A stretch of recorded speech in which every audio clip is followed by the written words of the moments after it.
Au nom du Père et du Fils et du Saint-Esprit. Amen. Grande joie d'être là avec vous en ce samedi 24 avril. Et n'oubliez pas que chaque samedi, c'est un jour dédié à la Vierge Marie. Nous devons avoir une attention particulière envers la Vierge Marie, de prier votre rosaire, prie ton rosaire. D'ailleurs, il faut le prier chaque jour, dans la mesure du possible, essaye. Mais de garder toujours ces liens avec la Vierge Marie, qui nous garde et qui nous aide aussi à écouter la parole de Dieu, à la garder, à la vivre et la donner aux autres. Alors là, la première lecture d'aujourd'hui, c'est Actes des Apôtres, chapitre 9, versets 31 à 42. Cependant, les églises jouissaient de la paix dans toute la Judée, la Galilée et la Samarie.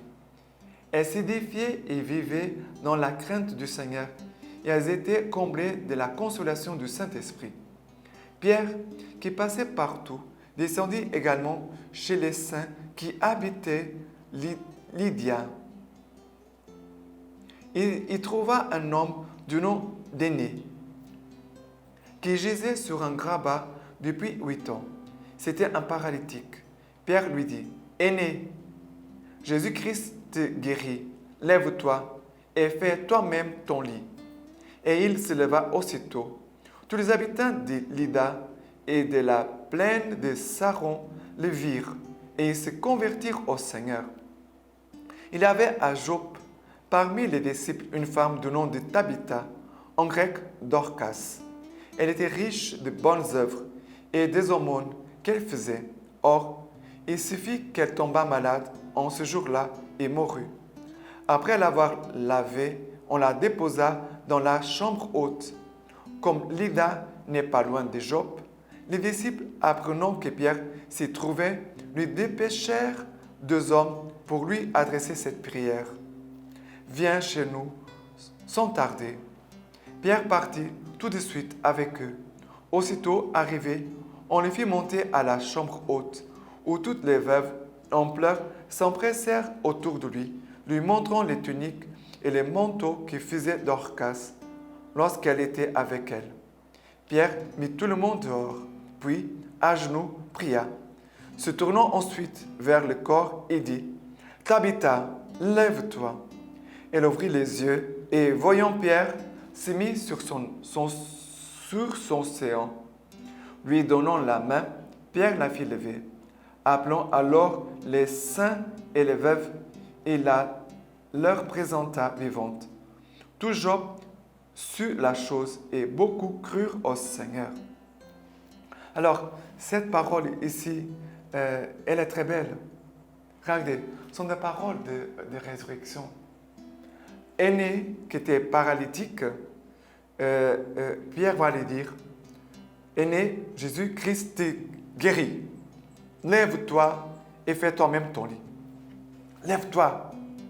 Le Christ te guérit. Lève-toi et fais toi-même ton lit. Ça veut dire, regardez, ce n'est pas seulement de se lever, d'être guéri, mais en même temps d'agir. Fais toi-même ton lit.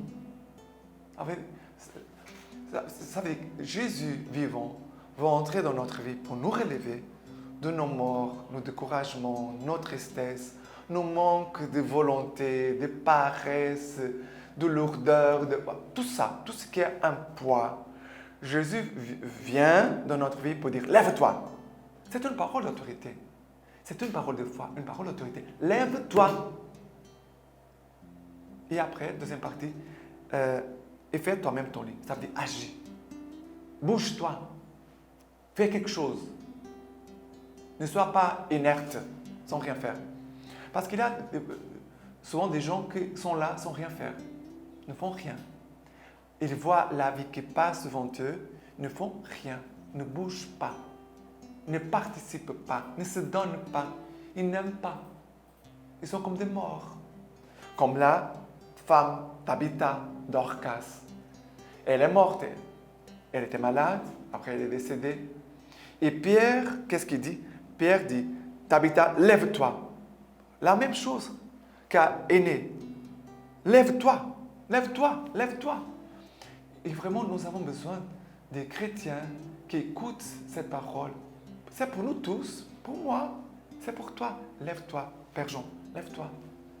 Entre dans la vie de Jésus de ressuscité. Entre dans cette dynamique de l'Esprit Saint. Entre dans cette attitude d'amour, de don de toi-même aux autres. Entre. Voilà, lève-toi. Et après, elle ouvrit les yeux, voyant Pierre, s'est mis sur son séant. Et Pierre la fit lever. Et alors la présenta devant tous les autres. Ça veut dire que le Seigneur, il veut se servir de chacun de nous pour manifester sa résurrection. C'est cela. Il ne faut pas que la personne meure pour après être ressuscitée. On le sait déjà, que Jésus un jour nous ressuscitera au dernier jour. Mais c'est aujourd'hui. La vie de quelqu'un qui vit la foi en Jésus-Christ vivant, c'est une vie qui est en mouvement, qui ne s'arrête pas, qui se lève, qui agit. Je vais agir, mais je compte sur Jésus-Christ. Je parle de lui, je m'appuie sur lui. C'est lui ma force, c'est lui la vie. Mais je n'avance pas tout seul. Il y a Jésus-Christ, il y a aussi Pierre. Pierre, ça représente aussi l'Église. Ça représente l'Église, tous les frères et sœurs dans la foi. OK? Maintenant, la deuxième, le psaume d'aujourd'hui, c'est le psaume 116. Comment rendrai-je au Seigneur tous les biens qu'il m'a fait? J'élèverai la coupe du salut. J'appellerai le nom du Seigneur. J'accomplirai mes vœux envers le Seigneur, oui, devant tout son peuple. Écoute aux yeux du Seigneur la mort de ses fidèles. De grâce, le Seigneur, je suis ton serviteur. Je suis ton serviteur, fils de ta servante. Tu as défait mes liens. Je t'offrirai les sacrifices d'action de grâce. J'appellerai le nom du Seigneur. Regardez, et c'est beau. Je suis ton serviteur. Je suis ton serviteur, fils de ta servante.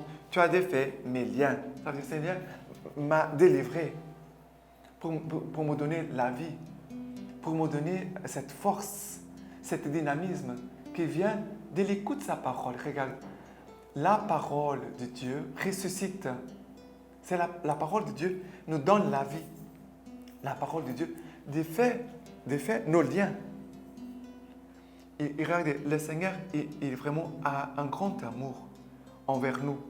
C'est pour ça qu'il dit, j'accomplirai mes vœux envers le Seigneur, oui, devant tout son peuple. Ça veut dire, je vais rendre témoignage de l'amour que le Seigneur a envers moi. OK? Et maintenant, l'évangile d'aujourd'hui, c'est Jean chapitre 6, verset 60.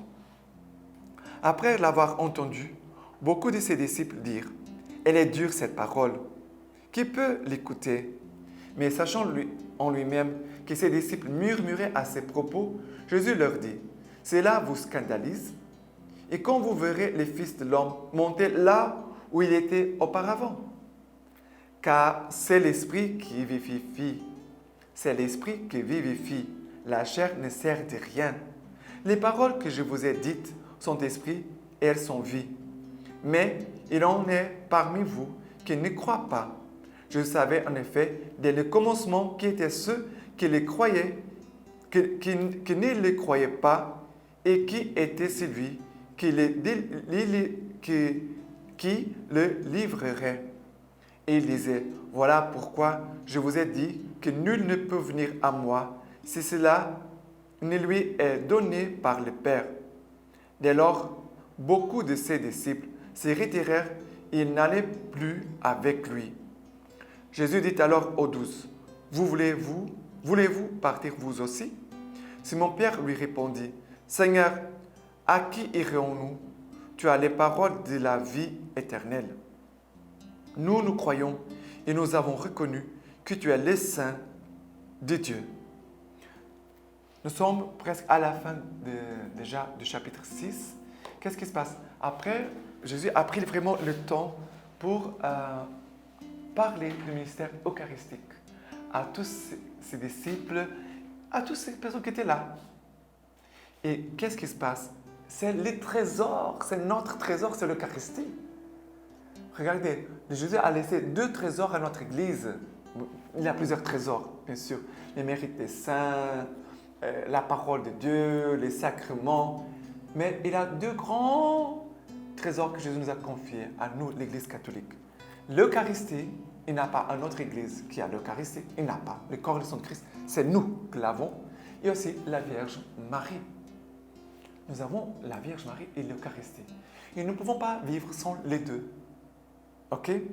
Et Jésus, après avoir dit toutes ces paroles, Jésus va dire, c'est l'esprit qui vivifie, la chair ne sert de rien. Les paroles que je vous ai dites sont esprit et sont vie. Ça veut dire qu'on doit demander Esprit Saint, viens sur nous. Viens Esprit Saint. C'est pour ça que quand on commence la lecture divina, nous devons toujours demander l'Esprit Saint. Nous devons toujours demander la prière de l'intercession de la Vierge Marie pour que nous puissions nous laisser imprégner de cette parole. La parole qui est esprit, qui est vie. Et après, Jésus va dire, mais il savait parmi vous, mais il y en a parmi vous qui ne croient pas. Regardez la douleur du cœur de Jésus. Il voit ses disciples, il sait, ceux qui ne croient pas et ceux qui croient. C'est une douleur.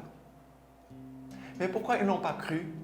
Parce qu'ils ne sont pas dans une attitude de se laisser conduire par l'Esprit. Ils ne sont pas dans une attitude de foi. Ils ne sont pas dans une attitude d'écoute. On doit écouter, on doit prier, on doit demander l'Esprit Saint. Et lui, il nous aide. Il nous aide pour attester vraiment ce que Jésus dit, c'est vrai. Et il y a une phrase que ça me touche beaucoup. Jésus dit, voilà pourquoi, pardon, voilà pourquoi je vous ai dit que nul ne peut venir à moi si cela ne lui est donné par le Père. Ça veut dire, c'est le Père qui nous a fait approcher de Jésus-Christ. C'est le Père qui nous attire à Jésus. C'est le Père. Quel amour! Si je connais aujourd'hui Jésus-Christ, c'est un don du Père. C'est le Père qui m'a donné ce don de la foi et qui m'a conduit, qui m'a attiré vers Jésus. Et alors, Jésus, à la fin, voit, regardez, Jean 6, 66, c'est comme les chiffres de l'Antichrist dans le livre d'Apocalypse. Les chiffres de la bête, c'est 6, 6, 6. Regardez, c'est Jean 6, verset 66. Dès lors, beaucoup de ses disciples se retirèrent, ils n'allaient plus avec lui. Les antichrists, dont parle Saint Jean, sont ceux qui abandonnent Jésus-Christ, qui ont fait un chemin avec Jésus, qui ont même fait une expérience avec Jésus-Christ, vivant, mais qu'à un moment, l'abandonnent. Ils font semblant de ne pas les connaître. Et Jésus va dire à Pierre et aux 12, voulez-vous aussi partir? Vous voulez partir? Vous pouvez partir.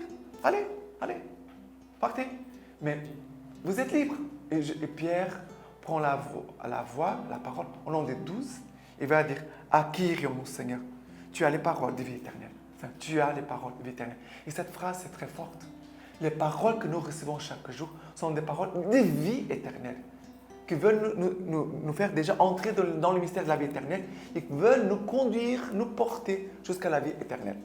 Et maintenant, la lecture patristique d'aujourd'hui, c'est de Saint Cyril. Les pains que je donnerai, c'est ma chair pour la vie du monde. Je meurs pour tous, dit le Seigneur, afin de communiquer ma vie à tous.